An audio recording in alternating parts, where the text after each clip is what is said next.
Mesdames et messieurs, bonjour à toutes et à tous, bienvenue dans cette nouvelle vidéo de la formation CCNA 200-301. Alors cette vidéo, ce sera une vidéo complémentaire, je vais montrer en fait une autre configuration qu'on peut le mettre en place sur le net dynamique, overload, c'est-à-dire le PAT. C'est qu'au lieu qu'on va utiliser donc un pool d'adresse IP publique, en fait on va utiliser donc l'interface de sortie. Donc c'est-à-dire l'interface de sortie, c'est-à-dire cette interface le S01/0. Donc c'est cette interface là qui correspond donc à l'adresse IP publique qu'on va l'utiliser pour ce type d'accès avec le PAT. Parce que parfois ce qui arrive, on va dire pas dans tous les pays, mais tout dépend des opérateurs télécom de chaque pays.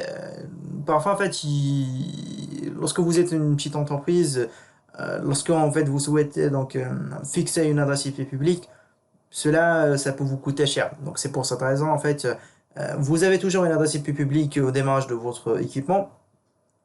Mais pour le fixer, en fait, si vous payez plus d'argent pour la fixer. C'est pour cette raison, il y a certaines entreprises, voilà, ils utilisent ce type de configuration que je vais vous le montrer.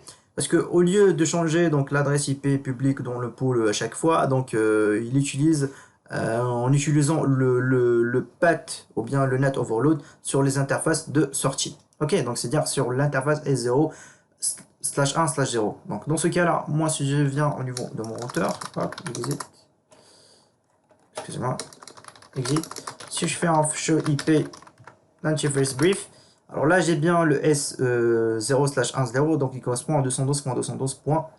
Ok, donc donc on va dire qu'au lieu on va utiliser un pool qu'on va le créer, on va utiliser donc le 212.212.1 qui correspond donc à cette interface sérielle 0/1/0.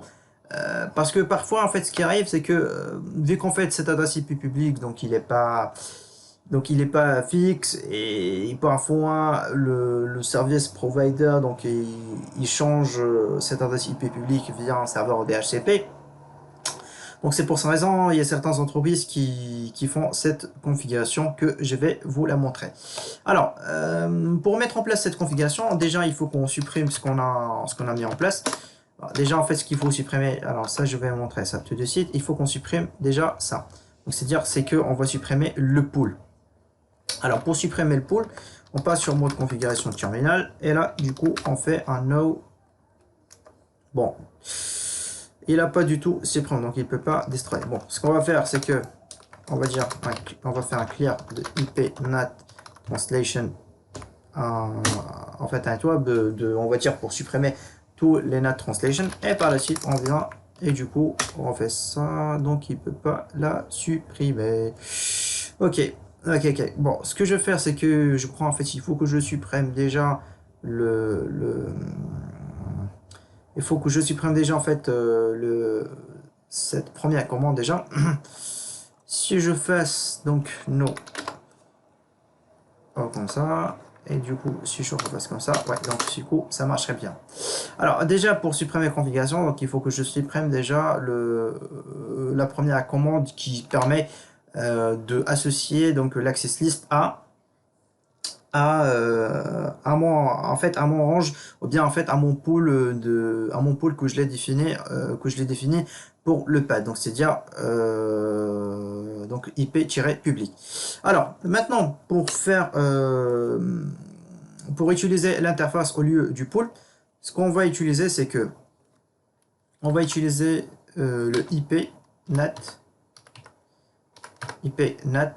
inside. Bon, déjà en fait, avant que je commence comme ça, ce truc, il faut qu'on soit sûr et certain, en fait, déjà qu'il ping pas. Si moi je fais un ping augmenté, 44.44.44.44, déjà, il faut pas qu'il ping. Hein.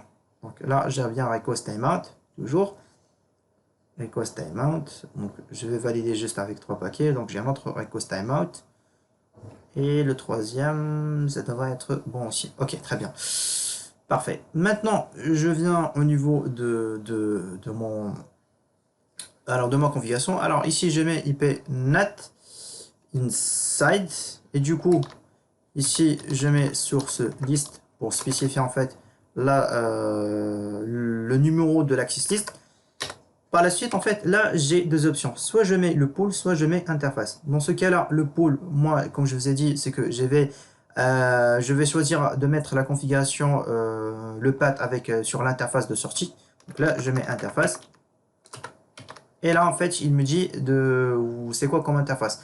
Alors, c'est quoi comme interface? Dans ce cas-là, c'est le S0/1/0. C'est le S0/1/0. Par la suite, en fait, on tape la commande overload. Donc, l'objectif de cette commande, c'est que moi, je vais faire mon path, au lieu que je vais utiliser donc le pool que je l'ai créé avant, donc, et que je l'ai supprimé aussi. Donc, je vais utiliser l'adresse IP publique de l'interface de sortie de mon routeur. Ok? Donc, c'est-à-dire que c'est l'interface S0/1/0. Je valide ma configuration comme ça. Et là, comme vous pouvez constater, là, j'ai bien les accès sans aucun problème. À savoir, ce que je peux faire aussi, c'est que je peux utiliser des autres équipements, par exemple le PC0. Et là, du coup, je reviens ici et je refasse un ping monter. Donc là, j'ai pas de problème, donc je peux pinguer. Ici, je viens sur le web browser et je fais du HTTP sur du 44.44.44.44. Là, j'ai bien l'accès sur mon serveur. Si je reviens sur mon routeur Edge et je fais un show IP NAT translation. Alors là, j'ai bien en fait, il me dit... Alors attendez, ce que je vais faire, il faut que j'arrête déjà le ping. En fait, j'arrête toutes les informations que j'ai besoin. Hop, donc là, j'arrête. Hop. Et là, côté commandement, là j'arrête aussi. Par contre, je vais initier une autre communication. Et là, je mettrai 44.44.44.44. Là, j'ai bien l'accès sur mon serveur. Très bien. Et si je fais un show IPNet Translation, bon, c'est pas grave, il apparaît toujours. Alors là, j'ai bien en fait l'adresse IP qui remonte en fait au niveau de l'inside global, avec le protocole TCP vers le serveur 44.44.44.44 en port 80. Là, j'ai bien le 212.212.212.1. Donc 212.212.1. Donc c'est l'adresse IP de mon interface de sortie et qui correspond donc au serial 0/1/1/0. Alors comme vous voyez, comme vous pouvez constater ici, donc j'ai bien le 1325 qui correspond donc à un équipement au niveau de l'interne. Donc il a sorti avec le trafic a été généré avec le port 1026 et du coup lorsqu'il est arrivé au niveau de l'inside global, donc il a utilisé le même numéro de port. Après, côté outside local et outside global, donc on a le même serveur parce que le serveur de destination, c'est le port 80, du serveur de destination 44.44.44.44. Alors, comme je vous ai expliqué, c'est un type de configuration qu'on le fasse lorsqu'en fait on a cette adresse IP publique qui n'est pas statique. Par ailleurs aussi, en fait, si aussi vous avez donc une adresse IP statique et vous voulez adopter cette configuration, c'est aussi faisable. Il n'y a aucun problème. Et du coup, c'est juste en fait pour éviter, comme je vous ai expliqué, l'objectif c'est que lorsque vous avez cette adresse IP là qui n'est pas statique, ou bien votre fournisseur d'accès internet donc il change donc d'IP à chaque fois, parce qu'en fait il a un bail d'adresse, bail DHCP pour certaines adresses IP. Dans ce cas-là, vous pouvez adopter cette configuration sans casse de tête et sans aucun effort et sans aucun changement de configuration de votre part. Voilà, j'espère que